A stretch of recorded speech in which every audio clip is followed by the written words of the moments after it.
अनुच्छेद 370 के सभी खंड लागू नहीं होंगे सिवाय खंड 1 के नामक तदनुसार पढ़ा जाएगा. People were unhappy when they had special status and when they had their own constitution. Do you think that they're going to reconcile to this humiliation that's been heaped on them? मैं निश्चित रूप से मानता हूं कि धारा 370 हटने के बाद कश्मीर के अंदर आतंकवाद की समाप्ति होगी और कश्मीर विकास के रास्ते पे आगे बढ़ जाएगा. Killing terrorists cannot be equated with killing terrorism. These are two different things. So today we are on a clean slate. We don't have anybody who is controlling the power in Jammu and Kashmir. 370 से देश की economy आजाद हो गई है. देश का 370 हटने से जो मिलिटेंसी है वो खत्म हो गई है. सेपरेटिज्म का मुंह बंद हो गया है और देश के अंदर जो 5 बिलियन ट्रिलियन डॉलर का मोदी साहब ने कहा था वो अब होगा, क्योंकि साथ ही हमारी आधी इकोनॉमी कश्मीर पे खर्च होती थी वो आजाद हो गई है.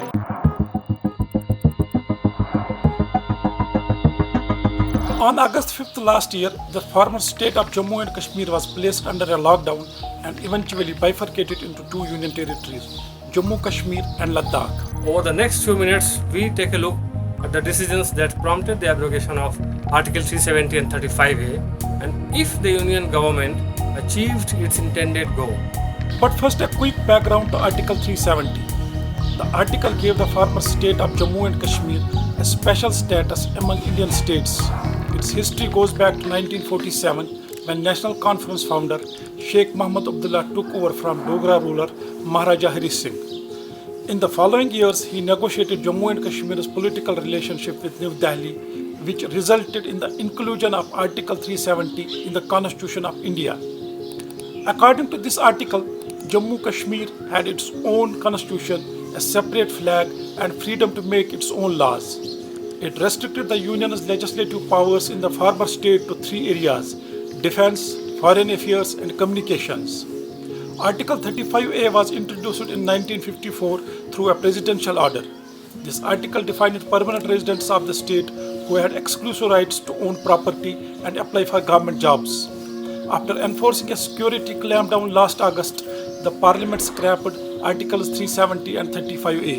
With several laws now made applicable to the Jammu and Kashmir, the all India character of these bodies is now further underscored, because earlier even every government notification used to say except the state of Jammu and Kashmir. Now that is a thing of the past, and therefore all constitutional bodies are now able to operate in Jammu and Kashmir, or their writ can now run in Jammu and Kashmir. This decision was seen as one of the boldest decisions by the Modi government, taken just months after being voted back to power for a second time.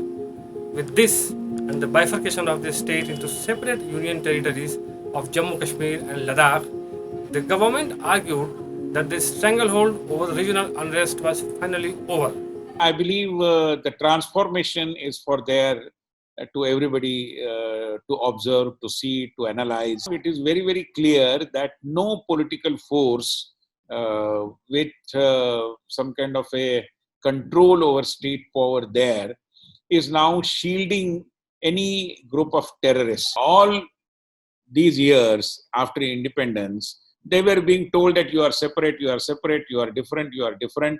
Now we are telling them that you are not different and you are a part of the entire Union of India. So if people are going in those areas, establishing their schools, colleges, or their industries in those areas, I think it will definitely help the people of Jammu and Kashmir to tap for new employment opportunities, new career opportunities, and new business opportunities as well. This is like saying demonetization wasn't a disaster when we know exactly what happened following demonetization. When you talk about development here, I've said this before, Jammu and Kashmir has always been placed very strongly on the development indices because it had a separate constitution. We could enact our own laws. We had residuary powers. We could veto laws that were, if Parliament wanted to introduce laws here, we had the right to veto that. So the development thing is all bogus. There's been no development, no talk of investment. That investor summit that they kept talking about, even that's been postponed indefinitely. It was a part of their Hindutva agenda, which they just wanted to shove down our throats. And I've said this before, Jammu and Kashmir being the only Muslim majority state, maybe we are paying the price for that, paying a price for being Kashmiris, paying a price for being Muslims. The perception that the union government is acting unfairly against a Muslim majority state has wide acceptance in Kashmir. A year after the security lockdown, the ban on 4G internet continues in Kashmir despite the COVID-19 pandemic. The 2G internet service was restored only after the Supreme Court directed the government to review the curbs in January this year. Without 4G, hospitals as well as frontline medical workers are unable to use apps or upload data during the COVID pandemic. It has also affected students who, unlike their counterparts in the rest of the country, have not been able to go online to resume classes. Schools and colleges had barely begun functioning amid the uncertain situation in Kashmir when the coronavirus lockdown shut down educational institutions again. Despite all of these ups and downs, a delimitation commission was formed in March to redraw the Lok Sabha and Assembly constituencies of Jammu and Kashmir. Also, more significantly, a new domicile rule was introduced in April to replace Article 35A. Under the new domicile rules, all those persons and their children who have resided for 15 years in J&K or have studied for 7 years and appeared in class 10 or 12 examinations in an educational institution in the UT are eligible for grant of domicile. They imposed domicile rules on the people of Jammu and Kashmir in the middle of a pandemic. Last year, when I said that Delhi basically wants to engineer demographic changes here, I was accused of being, paranoid, and everybody said, what, that's too far-fetched, that's not going to happen. What they want in Kashmir is a cultural genocide. Zulfikar ji, demographic changes when they happen, वो अचानक से नहीं होते, वो रात भर, एक हफ्ते, 2 हफ्ते में नहीं होते. It takes 5 years, 10 years for it to really show. So right now, if you're thinking that no, there is no demographic change, you're wrong. The issue of the new domicile law has united not just Kashmir but also Jammu and Ladakh. Their people feared the loss of jobs to outsiders until the government amended its order to reserve all jobs for locals. On the other hand, the Modi government is also grappling with the challenge of fulfilling another key election promise to ensure the return of Kashmiri Pandits to the valley, whose large-scale exodus happened from the region in 1990 when militancy was at its peak. An organization of migrant Kashmiri Pandits has demanded a Kashmiri Pandit rehabilitation policy before domicile certificates are issued to others. In recent orders, the J&K administration has cleared the process to establish special colonies for migrant Kashmiri Pandits in Shopian in South Kashmir. This is meant to house 255 Kashmiri Pandits who joined government service after a special package was announced by the centre in 2015. The army has also been cleared to acquire land in strategic areas. All these developments in the last 1 year have sidelined mainstream regional political parties like the National Conference and the People's Democratic Party. Elections to the State Assembly have been pending since June 2018 when the PDP-BJP coalition fell apart. The schedule for these elections has not yet been announced. By-elections planned for over 12,000 vacant panchayat seats were deferred by Lieutenant Governor G.C. Murmu due to the pandemic. Most leaders who were placed under detention have been released over the year. But as the recent episode of Congress leader Saifuddin Soz has shown, it's unclear how many of them are free. नहीं, supreme court के सामने government ने कहा हमें free person, लेकिन यहाँ ये लोग नहीं मानते हैं, ये कहते हैं ऊपर से ऑर्डर है, अब उसका क्या कर सकते? By placing most mainstream leaders under detention, New Delhi had hoped for the emergence of a new political class. They also perhaps wanted to send out a message to the existing leadership in the state that the rules of the games have changed. Yes, I want to say that they want to make an example out of my mother. So in the past year, Mehbooba Mufti is a jihadi. She's not a moderate. She is, she's almost as good as a terrorist. She's a Pakistani sympathizer.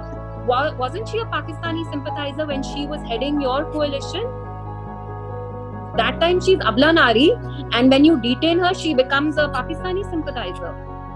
She's not going to be the first person to blink. It'll be them. Until the Modi government came to power in 2014, the Hurriyat was a key medium for the government of India to talk to the separatist lobby. Formed in 1993 as a political platform of separatists, the Hurriyat is no longer as influential as in the past. Muhammad Ashraf Sehrai, widely seen as a successor to Syed Gilani, who quit Hurriyat last month, has been booked under the PSL. The younger militants are not too keen on talks, while the mainstream leaders like the Abdullahs and the Muftis have lost public sympathy, making it difficult for New Delhi to reach out to the people in the valley. While the centre has made it clear that they do not intend to talk to separatists on the Kashmir issue, the million-dollar question is, who will New Delhi talk to? Anand, honestly, we don't know how it will pan out. If you see, say, a more radical leadership taking place to replace Gilani, you could see, separatism sort of gaining further ground. Over a period of time, the separatists had been losing a certain amount of relevance that they enjoyed in the past. So it doesn't matter if they were extremely, extremely relevant or they could change or swing things. A large number of leaders had been arrested by the Indian government.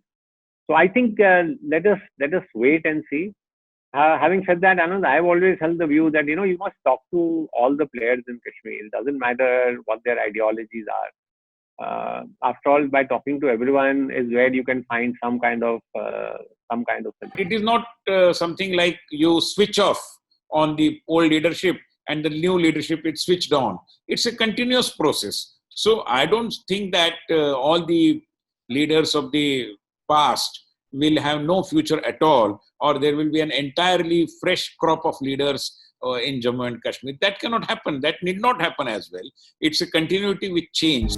As in the politics, more things change in the region, the more they remain the same. And this is true even with militancy.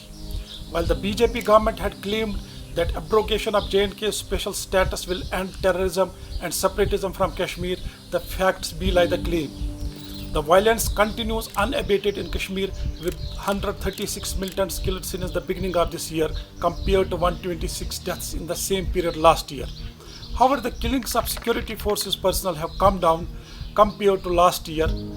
While 36 security personnel lost their lives in the first 7 months of this year, the number was 76 for the same period in 2019. 22 civilians, including BJP and Congress leaders, have been shot dead by the militants this year. Killing terrorists cannot be equated with killing terrorism. These are two different things. And I'm afraid our focus has been too much on the security part, on the numbers of terrorists killed.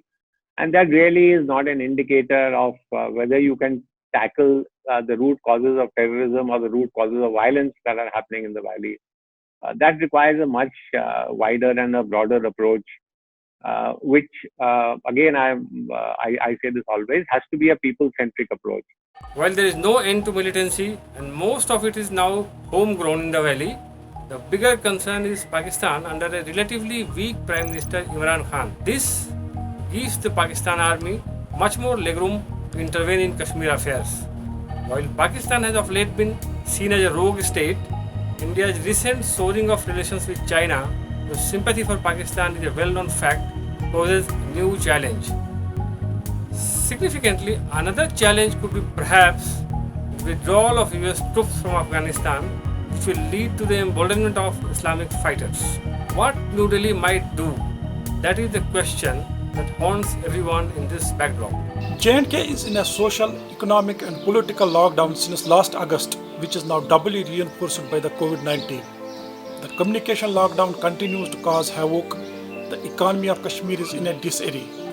A preliminary loss assessment report of Kashmir Chamber of Commerce and Industries conducted recently shows that the valley's economy has suffered a loss of a whopping Rs 40,000 crores, mainly due to the near continuous lockdown since August 2019. The question is, did the government miscalculate?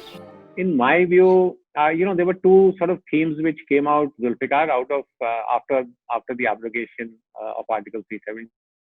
2050. The first was that, this is going to lead to some kind of transformation in the state. It lead to, economic development, and that Article 370 had been the root cause of all the problems, and that, suddenly we will see Kashmir transform.